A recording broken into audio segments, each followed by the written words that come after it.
Hi everyone, in this video of Accelerated Chess Dragon we're going to be looking at a chess tactic, and this is the double check. Now, what is a double check? Well, the name speaks for itself. It's basically a situation in chess where you're getting checked by two different pieces. And usually when a double check is in the position, you are only able to move your king. So, let's see a game to illustrate this principle. It's played between Richard Reddy and Savioli Tartakover. So, Reddy started by playing e4, and we have c6 by Tartakover. d4 by Reddy, and now d5 by Tartakover. Knight c3, d takes e4, and knight takes e4. So this is the Caro-Kann defense. And now knight to f6. Queen to d3 now. And queen to d3 isn't actually played as often nowadays. Usually you might see the move knight takes f6 check, you might see knight g5 or knight g3, mainly knight takes f6 check, but you don't usually see queen to d3. And after queen to d3, we see a move that, yet again, is not really commonly seen nowadays. e5. And what e5 is trying to do is, it's trying to break up the center that Reddy has. So that's what Tartakover's main idea at the moment is. Now, after e5 is played, d takes e5 by Reddy. Reddy captures the pawn, and now he's offering a queen trade. And if Tartakover actually plays queen takes d3, then obviously he's going to be worse after bishop takes d3, because Reddy gets more development.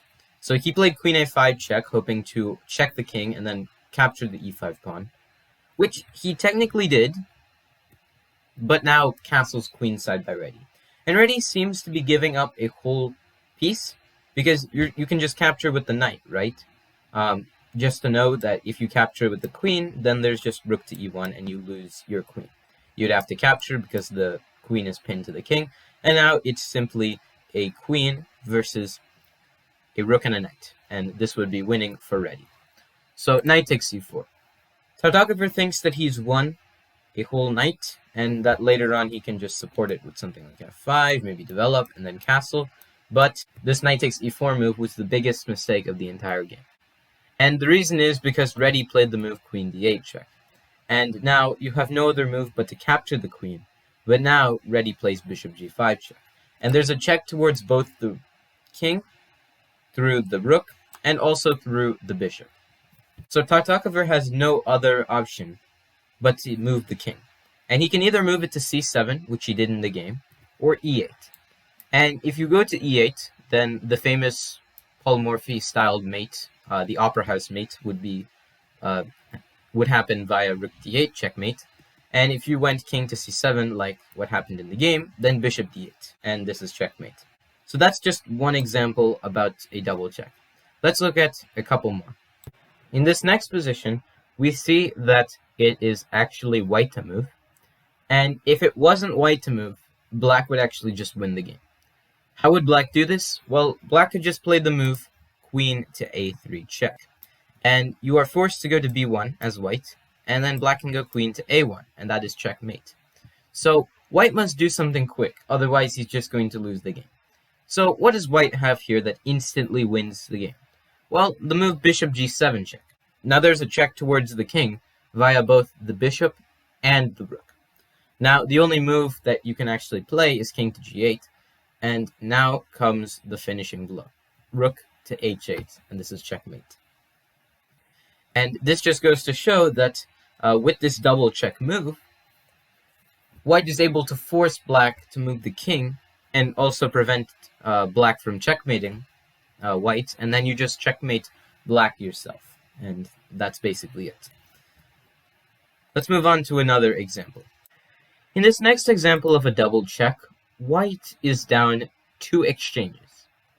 He has 2 minor pieces, whereas black has 2 rooks. And this would have been losing for white if white did not have this winning combination.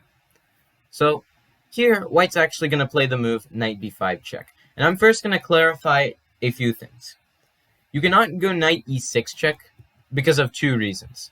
The first one is because after b6, you block the check, and after, say, knight f8, rook f8, you don't have any way of checkmating black at all. After rook takes f8, these pawns are just going to start marching on this side of the board, and there's no way that white can defend anymore. And the second reason is because after knight e6 check, black can just capture the bishop on f2 with rook takes f2 check. King captures, and b5 and these pawns are yet again going to start advancing, and really, there's nothing that white can do at all. It's just a knight against a rook and a couple of pawns, and it's just an easy win for black.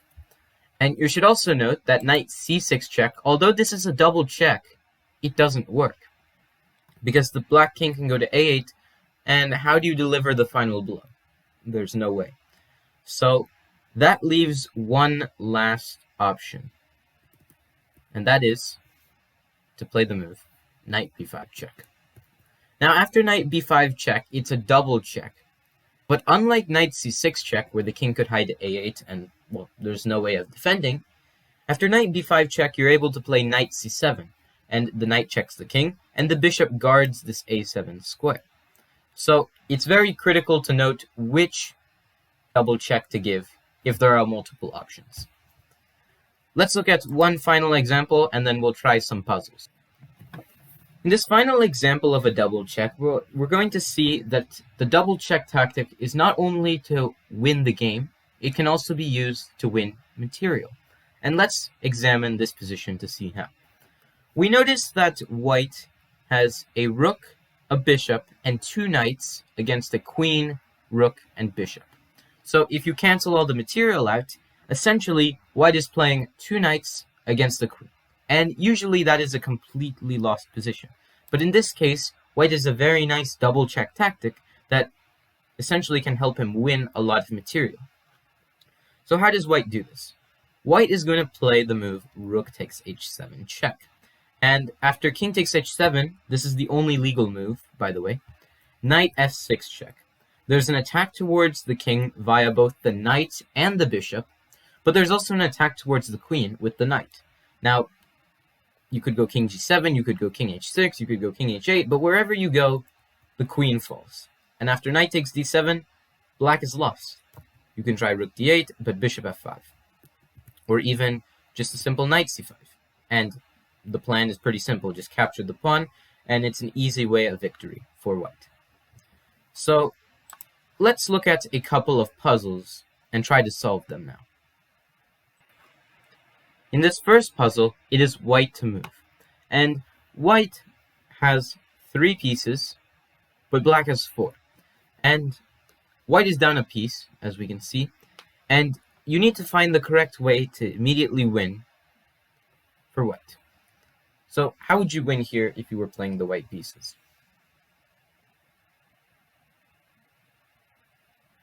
Okay, so the correct move is knight to d6 check. And it unleashes a double check to the king from both the queen and the knight. Now, the only legal move that the king has is to go to d8. And now we deliver checkmate with queen to e8. And the king cannot move anywhere. On to the next one. In this next puzzle, white is down some pawns. Black has 6 pawns, and white has 4 pawns. But white is able to nicely checkmate the black king.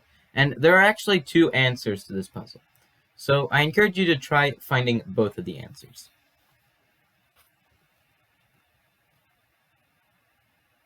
Okay, so the correct answers are knight h5 check and knight to e8 check. And you'll see that both of them result in the same thing. If knight e8 check, then white is forcing black to either go to h7 or to g8. And it doesn't matter which square the king goes to. I'll use h7 to illustrate the purpose. Now queen g7, and this is checkmate. And it's the same thing if you go knight h5 check. King goes to h7, and then queen to g7, and this is checkmate. So, let's look at the last puzzle. In this last puzzle of double checks, we notice that white is down a piece. And this is quite unfortunate, but white has just the way to completely beat black. And I encourage you to pause the video one last time and try finding out what that move is.